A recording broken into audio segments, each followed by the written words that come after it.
And we're going to move on to foiling, which is one of my favorite things to do.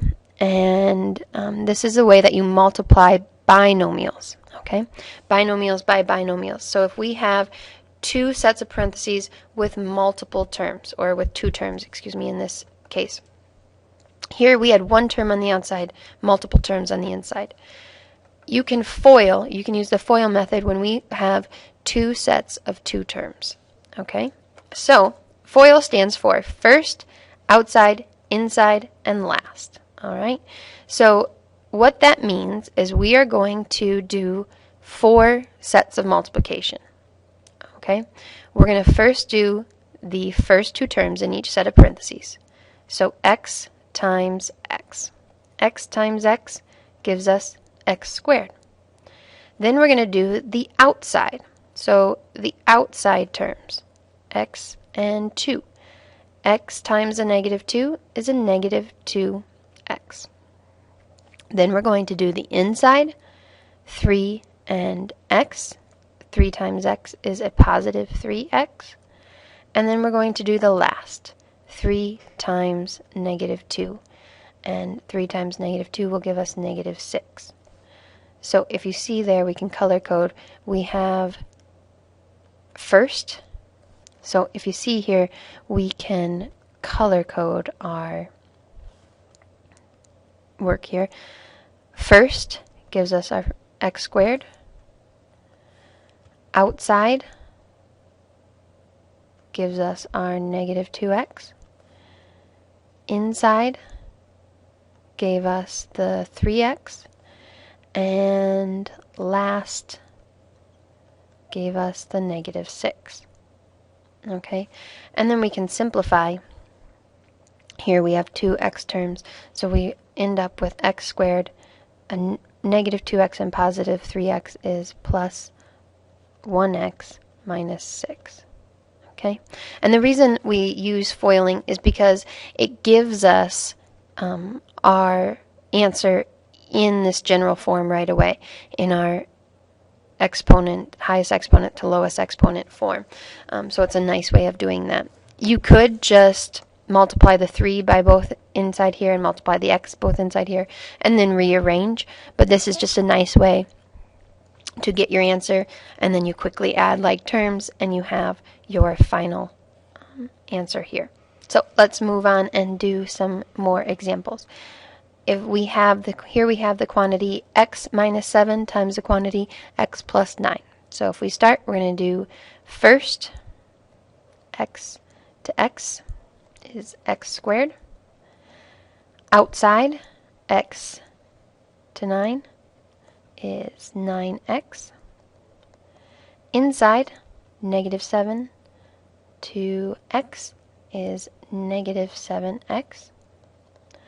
And outside, and last, negative 7 to 9 is 63, or negative 63, excuse me. So if we add like terms here, we have x squared plus 2x minus 63. Okay, and moving on. The quantity x minus 10 times the quantity x plus 1. We're going to do first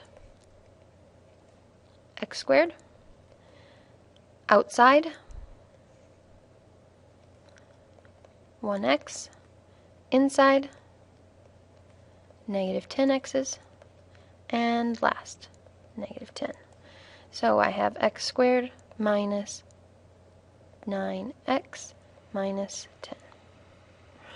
Here we have the quantity x plus 4 squared.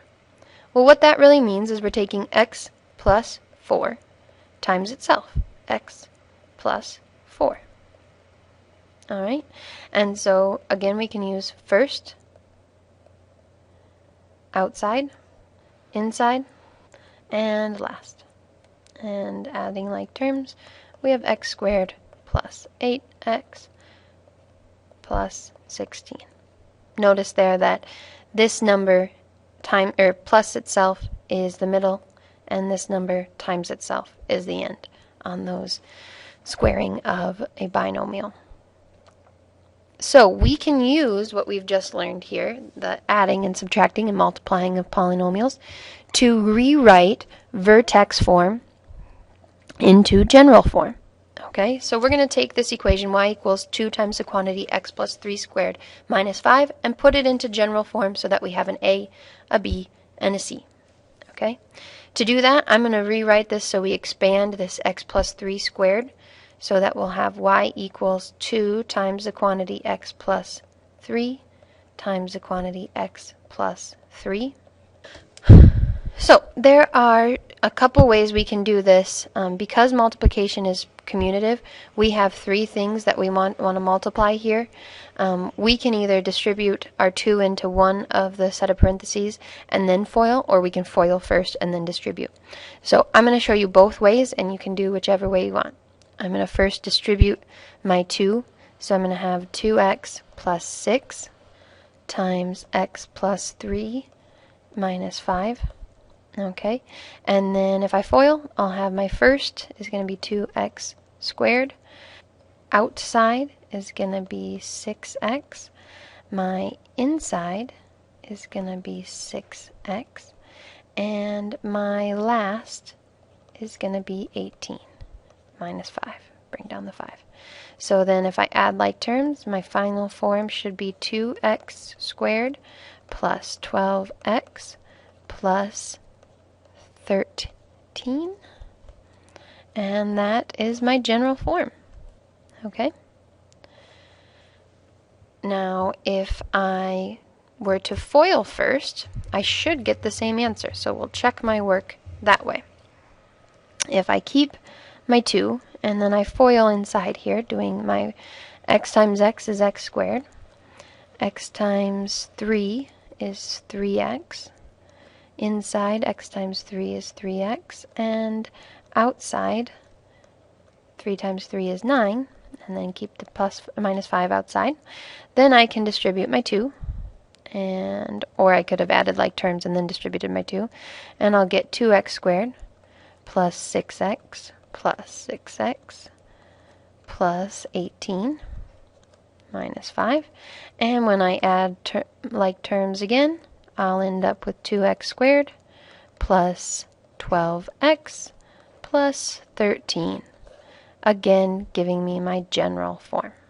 Alright, so using everything that you've learned in this video, I want you to rewrite this vertex form equation into general form for class. Make sure you fill out the form below the video there, either for Miss Atwood's class or Miss Olson's class. And also, if anything in this video confused you, go to the additional videos, because Khan Academy has a ton of videos on everything quadratic, so that'll be a good place to get some extra practice.